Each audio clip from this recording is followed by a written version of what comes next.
Governor Steve Sisolak vetoed only 3 bills in his first legislative session, which wrapped up earlier this month. But he is still well shy of the average and nowhere near the record. Thank you for staying with us at 6:30. I'm Christiane Klein. And I'm Brian Loftus. So how does Nevada's new governor stack up with his predecessors? Politics Now co-host Steve Sebelius has been delving into the numbers to find out. Well, Brian and Christiane, there have been only 2 governors in the last 120 years who got through an entire session without issuing a single veto. Any guesses? No guesses? Okay, it's all right. It's all right. It's Michael Callahan and Kenny Gwynn. I was going to go Kenny Gwynn. I was not going to go Callahan. But more often than not, regular sessions see an average of 6.47 vetoes each. Sisolak's 3 is actually pretty modest compared to some governors in history, although the numbers tend to rise when the legislature is controlled by one party and the governor represents the other party.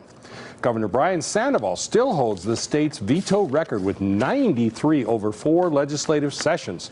He had the most in 2017 and 2011 when Democrats controlled the legislature, but he still rejected 7 bills in 2015 when Republicans controlled both houses of the legislature also. Not a single one of Sandoval's vetoes was ever overridden. Now, that's all based on statistics compiled by the wonderful research division of the Legislative Council Bureau. They cover the period between 1899 forward. Number 2 on the veto list, Jim Gibbons, who racked up 56 vetoes in just 2 legislative sessions, including a single session record, 48 bills in 2009. Gibbons also holds the record for the number of vetoes overridden, 25. Number 2 on that list is former Governor Bob List. He had just 3 vetoes overridden in 1981.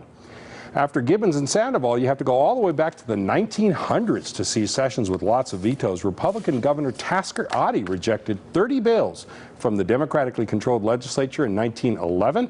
None were overridden.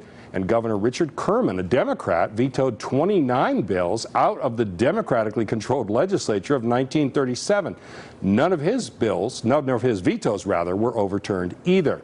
Now, at least one of Sisolak's vetoes went down pretty hard. That's Assembly Bill 186. It would have joined Nevada to a group of states that agreed to elect the president by national popular vote. Passed with support from most of the Democrats in the legislature, but it didn't achieve a veto-proof majority. In addition, it was sponsored by the late Assemblyman Tyrone Thompson, who died during the session. That made the bill even harder to oppose. Sisolak said in his veto message that Nevada's votes might be disregarded if the state went with one candidate, but somebody else won the popular vote nationwide. Now, Sisolak also rejected bills to allow people to lease limos to rideshare operators, and one creating a legislative committee on tax incentives. Now, because that last bill was vetoed after the legislature adjourned on June 3rd, lawmakers will have a chance to overturn it during the 2021 session. So, Christiane, I guess we'll have to text you and let you know how it went. By the way, let me know. Thank you, Steve. Tasker Oddie, 1910 to 1914. That might be the best governor name of all time. I think probably in Nevada state history. Tasker Oddie, what a name. Yeah, absolutely. No overturned vetoes. Thanks, Steve. Thanks. Well,